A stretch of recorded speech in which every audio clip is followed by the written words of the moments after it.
फैसल साहब ने बयान भी उन्होंने सुनिया होएगा, बड़ी प्यारी गुफ्तगू करनी। एक जगह से परचा हो गया, तो परचा होया तो बगैर वकील तो ही ना जज दे पेश हो गए। जज दे पेश हो गए तो पता की कहते हैं, जज कहता मौलाना साहब आपका वकील किधर है? मौलाना सराकी जुबान सी, बड़ी प्यारी सराकी जुबान। साईं ना वकील है ना दलील है, बस रहम दी अपील है।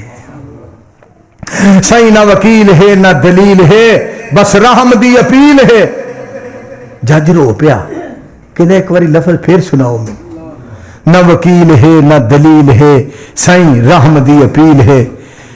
मौलाना फरमान लगे, पहला रोए हो फिर हसे हो, जाई साहब मैंने जरूर गल दसो। जज कह लगा, हासा इस गल का आया सी, सराकी बोली कैसा प्यारा जोड़ कैसा है, रोन इस गल का आया है, मैं बेकार जिहा बंदा वा, एक आम इंसान हाँ, मैनू रब ने जज बनाया है, तो तुसा मेरे बारे लफज बोले ने मैनू एडे पसंद आए ने, मैं तुहानू बरी कर दिता, तो इज्जत नाल ते बड़े एहतराम दे नाल बरी कीता है। मैं सदके जावां, जो असीं रब दे सामने खलो के कहांगे अल्लाह जी अमल कोई नहीं, सिर्फ तुहाडे बंदे आ ते नबी अलैहि सलाम दे उम्मती आ ते कायनात दा